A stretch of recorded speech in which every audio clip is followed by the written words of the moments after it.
오늘 하나님께서 우리에게 주신 말씀은 요한복음 2장 13절부터 25절까지 신약성경 144쪽에 있습니다.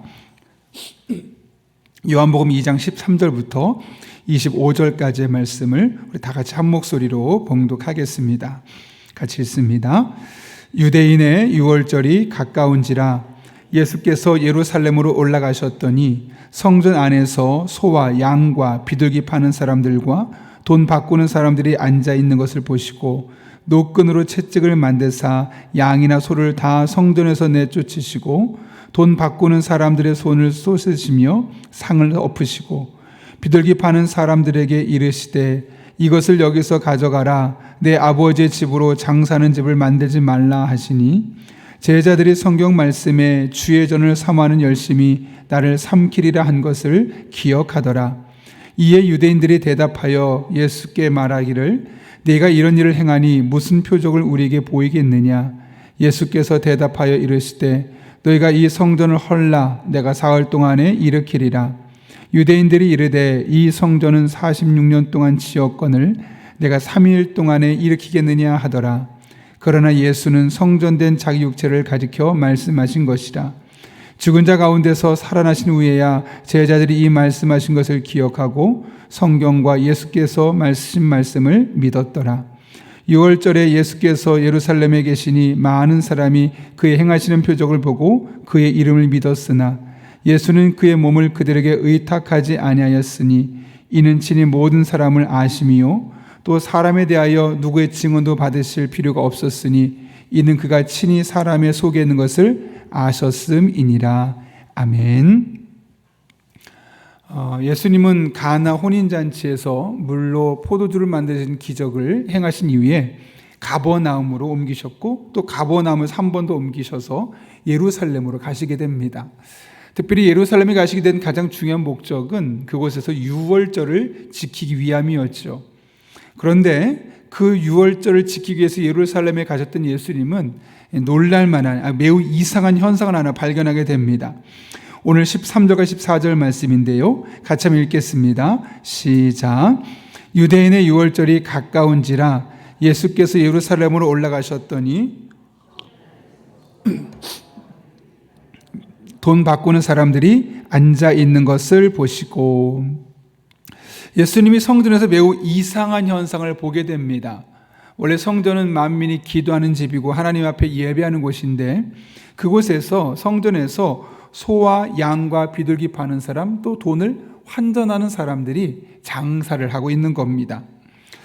이제 예수님이 이 모습을 보고 아주 180도 달라지게 되죠. 15절과 16절인데요. 같이 한번 읽겠습니다.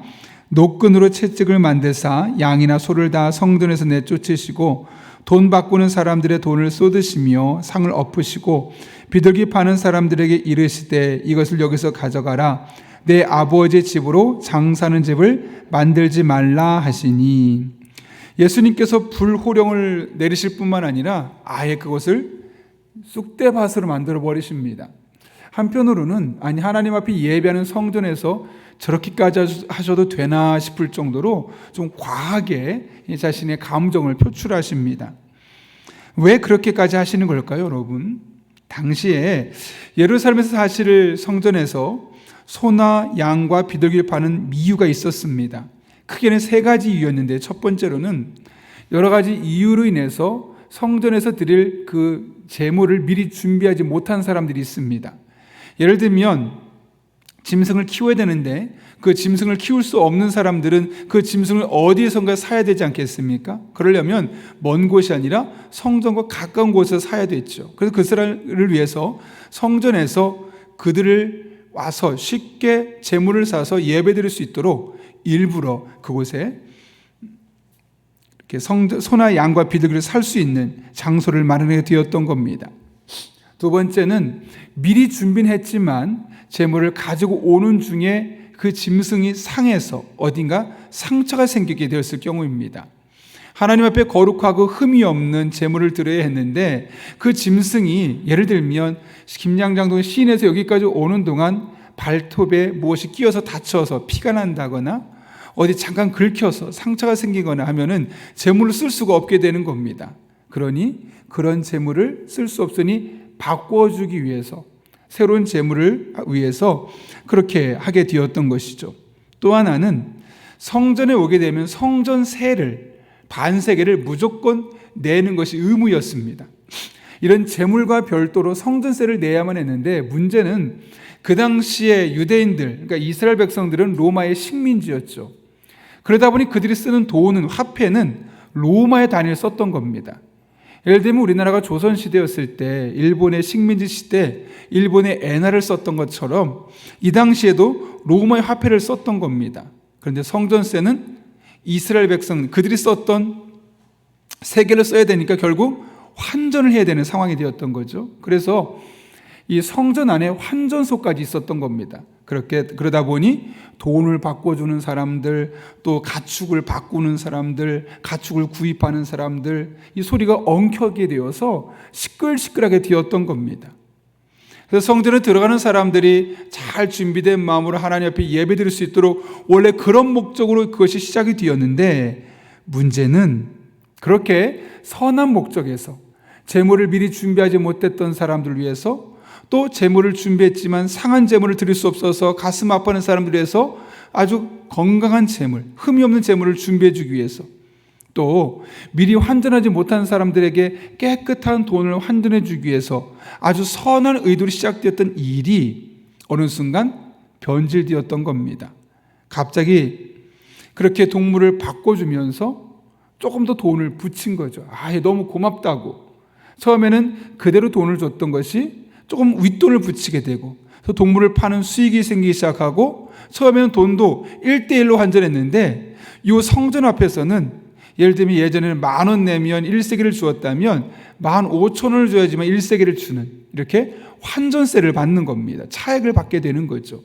그렇게 이득이 생기기 시작하면서 사람들이 결국 제사장들에게 뒷돈을 주고, 나 여기 가서 장사할 수 있게 해달라고, 나 여기 가서 소나 양 바꿀 수 있게 해달라고, 나 여기 한 자리에 환전소 차릴 수 있게 해달라고, 그런 암거래가 횡행하기 시작했던 겁니다. 시작 자체는 너무 순수하게 시작되었는데 어느 순간 경제적인 이득이 생기기 시작하면서 그 순수했던 마음이 변질되게 되었던 겁니다. 그런데 여러분, 이것이 비단 그 당시에서만 일어난 일들인가요? 우리도 그럴 때가 있죠. 선한 동기로 시작하지만 어느 순간 그 선한 동기가 희미해지고 오염되어서 자신의 이익을 위해서 하나님을 이용하는 경우들도 생깁니다. 나는 하나님을 위해서 헌신하겠습니다, 하나님밖에 없습니다 라고 말했는데 어느 날 교회 안에 직분이 마치 나의 목적이 되어버리기도 하고, 또 목회자도 교회가 나의 이름을 알리는 데 이용하는 그런 수단이 되어지기도 하고, 그렇게 처음에 가졌던 그 마음이 어느 순간 조금씩 변질되기 시작하는 것이죠. 그래서 우리는 항상 처음 마음을 잊어서는 안 되고, 처음에 시작했던 그 동기가 변질되지 않도록 우리는 돌아보아야 합니다. 여러분, 우리가 음식 같은 거 먹고 그 변질되지 않도록 냉장고에 잘 보관하지 않습니까? 그런데 우리가 신기하게도 음식 같은 건 변질되지 않도록 냉장고에 잘 보관하면서도 우리의 믿음이 변질되지 않도록 우리 마음을 지키는 일에는 참 게을리한다는 생각을 할 때가 얼마나 많은지 모릅니다. 그냥 환경에 맡기고 사람들의 말에 맡기고 그 상행에 맡겨버리는 거죠. 그러다 보니 처음에는 괜찮을 줄 알았지만 나도 모르게 변질되어 있는 나의 모습을 발견하게 되는 겁니다. 여러분, 아나니와 삽비라 이야기 잘 아시죠? 원래 그 당시에 이제 우리가 잘 알고 있는 바나바라는 사람이 자신의 땅을 팔아서 사도들에게 갖다 줍니다. 이것을 가지고 교회를 위해 써달라고, 또 어려운 사람을 위해서 베풀어 달라고 땅 판 돈을 그대로 다 갖다 주었던 거죠. 그 모습을 보고 사람들이 대단하다 그러면서 이 바나바, 원래 이름은 요셉이죠. 근데 그에게 바나바라는 이름, 위로의 사람이라는 그 별명까지 지어줍니다. 그 모습을 이제 아나니아와 삽비라 부부가 보고 너무 보기 좋은 겁니다. 멋있다, 우리도 저렇게 살아보자. 그래서 두 부부가 마음을 합해서 자기들의 땅을 팔았습니다. 너무 순수하죠. 너무 아름다운 동기로 땅까지 매매했습니다. 문제는 그 돈을 막상 바치려고 하니 아까운 겁니다. 그래서 다 바치기는 아까운 거고 이것도 결국 우리가 하나님께 드리는 것 아니냐 해서 반 정도는 드리고 반은 숨기고 자신들이 쓰기로 한 것이죠. 왜냐하면 그 자체도 자기들이 생각하기에는 이 또한 그래도 귀한 거니까 라고 생각했던 것 같습니다. 그런데 하나님은 그것을 문제 삼으셨죠. 이렇게 이야기하십니다. 아나니아야, 어찌하여 사탄이 내 마음에 가득하여 내가 성령을 속이고 땅값 얼마를 갖추었느냐. 사람에게 거짓말한 것이 아니요 하나님께로다 라고 말합니다.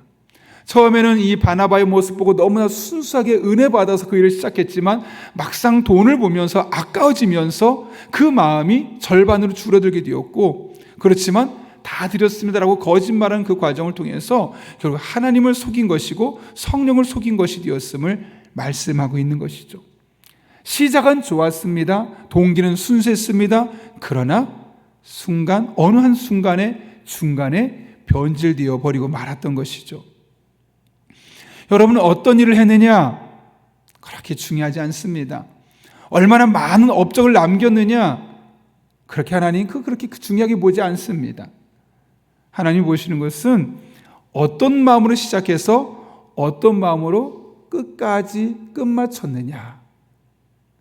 아무리 많은 일을 해냈어도, 남들이 하지 않는 정말 특별한 일을 해냈어도 그것이 변질된다면 작은 일을 한 것보다 훨씬 못한 결과를 가져오는 겁니다.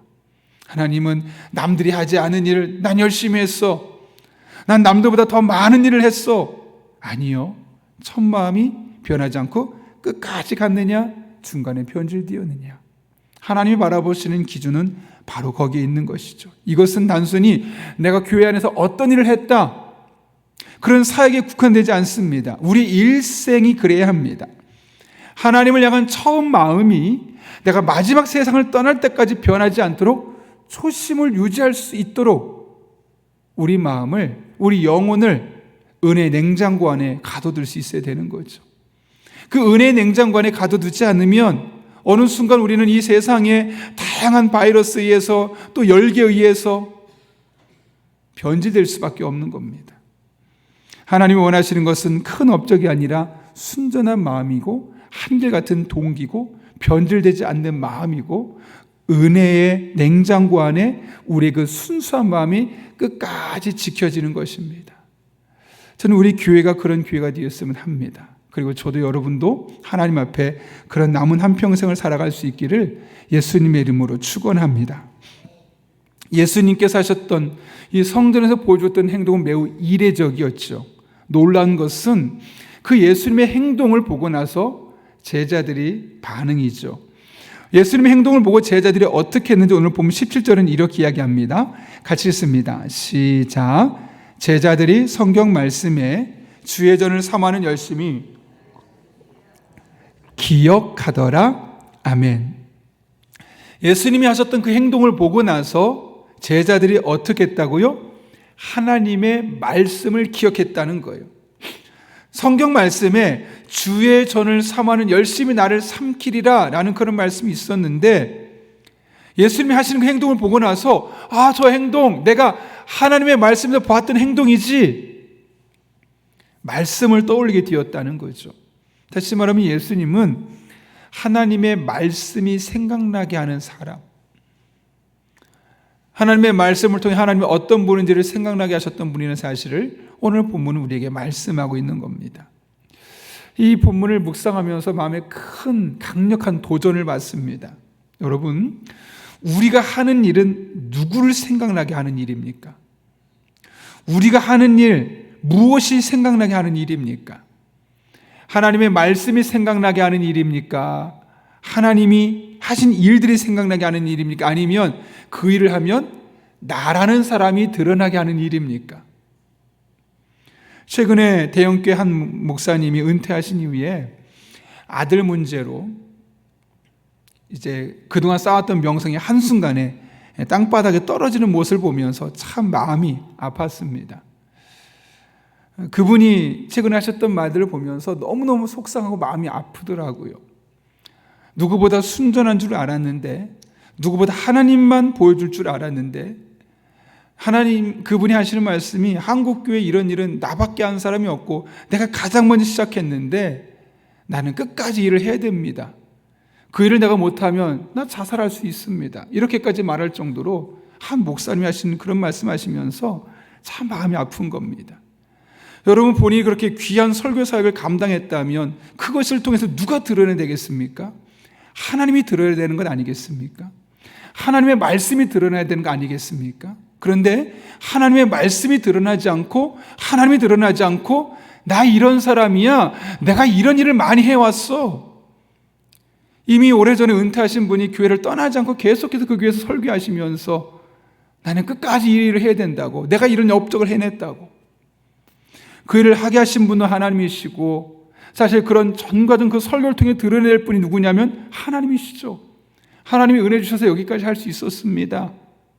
그런데 그런 은혜는 온데간데 없어지고 내가 이 일을 했고 내가 여전히 드러내야 되고 나는 이 일을 계속해야 되고 그 일을 할 때마다 누가 드러나냐?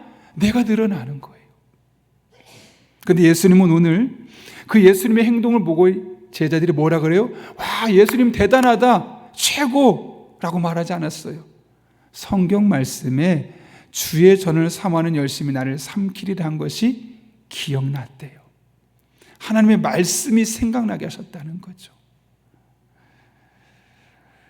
제가 교회를 은퇴하고 교회를 떠나게 될 때 우리 성도들은 나를 보며 가장 먼저 무슨 생각을 하게 될까? 설교를 준비하면서 어제 생각해 보았습니다. 무엇이 가장 먼저 떠오를까? 바라기는 저의 이름도 잊혀졌으면 좋겠어요. 어느 순간. 그래서 제가 우리 교회 있으면서 무슨 일을 했는지도 잊혀졌으면 좋겠어요. 한 가지, 그래, 잘은 모르겠지만 그냥 목사님 보면 예수님이 생각났던 것 같고 성경 속에 있는 말씀대로 살려고 해서 그 말씀이 그래도 생각나게 했던 분 같아 라는 말씀을 들었으면 좋겠다, 또 그런 기억을 남길 수 있으면 좋겠다 하고 어제 장례식 끝나고 와서 설교를 준비하면서 그런 마음을 가졌던 그런 기억이 있습니다. 저는 우리 모두의 삶이 그랬으면 좋겠습니다. 내가 하는 말이 나를 드러내는 것이 아니라 하나님의 말씀이 생각나고 나의 말을 들을 때마다 하나님이 어떤 분인지가 생각나는 겁니다. 나의 행동이 성경 속의 예수님의 모습을 떠올리고 나의 행동이 성경이 그대로 삶으로 다시 한번 내 앞에 펼쳐진 것처럼 보여줄 수 있는, 그렇게 하나님이 생각나고 예수님이 생각나게 하는 그런 성경 말씀이 마치 살아있듯이 생생하게 우리 눈에 보여지게 살아가는 그런 저와 여러분이 될 수 있기를 바랍니다. 물론 결코 쉽지는 않을 것이지만 이것이 결국 우리가 이 한평생을 살아가며 마땅히 살아내야 될, 감당해야 될 숙명이고 사명일 수 있습니다. 우리의 자그마한 행동과 말이 하나님의 말씀이 생각나고 하나님이 생각나게 하는 그런 귀한 은혜의 통로 될 수 있기를 예수님의 이름으로 축원합니다. 우리 함께 기도하겠습니다. 거룩하신 아버지 하나님, 오늘도 하나님의 말씀을 통하여 우리가 어떤 삶을 살아야 할지 깨닫게 하신 은혜를 진심으로 감사를 드립니다. 선한 동기로 시작하지만 어느 순간 이 선한 동기가 변질되는 것을 보게 됩니다. 끝까지 우리가 하나님 앞에 변질되지 않는 영적 초심을 유지할 수 있도록 은혜를 베풀어 주옵소서. 뿐만 아니라 우리의 말과 행동이 성경 말씀이 기억나게 하는 그런 은혜의 말과 행동이 되게 도와주시고, 그런 과정을 통하여 하나님이 생각나고 예수님이 생각나게 하는 그런 복된 삶으로 살아갈 수 있도록, 그런 이 세상 수많은 사람들에게 은혜와 축복의 통로가 될 수 있도록 우리 한 사람 한 사람 붙잡아 주시고 인도하여 주옵소서. 함께 하실 줄 믿사오며 예수님의 이름으로 기도하옵나이다. 아멘. 우리 시간 주님께서 가르쳐준 기도 함께 하시겠습니다. 하늘에 계신 우리 아버지, 아버지의 이름을 거룩하게 하시며 아버지의 나라가 오게 하시며 한 땅에서도 이루어지게 하소서. 오늘 우리에게 일용할 양식을 주시고 우리가 우리에게 잘못한 사람을 용서해 준 것 같이 우리 죄를 용서해 주시고 시험에 빠지지 않게 하시고 악에서 구하소서. 나라와 권능과 영광이 영원히 아버지의 것입니다. 아멘. 우리 이 시간 함께 기도하실 때 먼저 오늘 말씀 붙들고 기도합니다. 우리 한 사람 한 사람의 신앙이 이 세상 떠나는 그날까지 변질되지 않게 하시고 그 처음 마음이 순수하게 유지될 수 있는 그런 영적인 초심을 갖게 해달라고 기도합니다. 한 걸음 나아가 우리의 말과 행동이 성경 말씀이 생각나게 하고 하나님이 생각나게 하고 예수님이 생각나게 하는 그런 사람들 될 수 있게 해달라고, 오늘도 성령으로 충만케 하셔서 마땅히 기도할 바를 알게 하시고 모든 것 합력해 선을 이루시는 하나님의 은혜를 경험할 수 있게 해달라고, 또 한국교회가 오직 말씀으로 바로 서게 하시고 한 영혼을 천하보다 귀하게 여기게 하시며 어두운 세상 가운데 빛과 소금의 역할을 감당하는 한국교회, 또 그런 우리 교회 되게 하여 주옵소서. 이 나라의 위정자들이 하나님을 경외하며 국민들을 사랑하는 마음으로 정치하게 하시고 자신들의 이익이 아닌 나라와 백성의 안녕을 위하게 하여 주옵소서. 북한 땅을 위해 기도합니다. 그 땅에서 목숨 걸고 믿음을 지켜내는 그리스도인들의 기도를 들어주시고 우상의 체제가 무너지게 하시며 평화 통일이 하나님의 은혜 가운데 이루어지게 하여 주옵소서.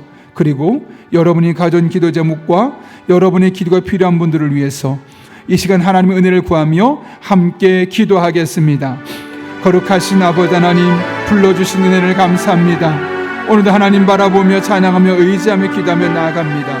우리 한 사람 한 사람의 영혼에 하나님께서 은혜를 베풀어 주셔서 처음에 주셨던 그 마음들이 변절되지 않도록, 오염되지 않도록, 상하지 아니하도록 하나님 우리를 감싸주시고 우리가 은혜 냉장고 안에 우리들의 삶을, 우리의 사고방식을 다 들여다놓고 한 걸음 한 걸음 해석하며 믿음으로 살게 하여 주옵소서. 그래서 한결같은 믿음, 변하지 않는 믿음으로 남은 평생 하나님 앞에 살아가게 도와주시옵고 이와 같은 과정을 통하여 하나님 아버지 기뻐하는 삶이 우리의 일상이 되게 하여 주옵소서.